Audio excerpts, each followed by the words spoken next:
Thomas Jacob. Today I'm going to show you how to use a hairdryer.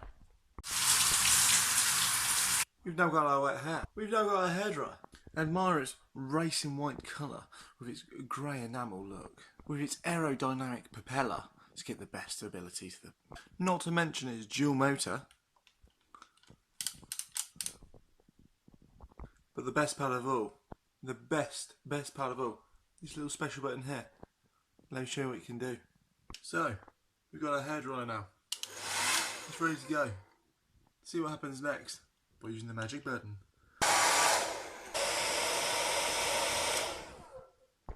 Boom! All fresh and ready to go.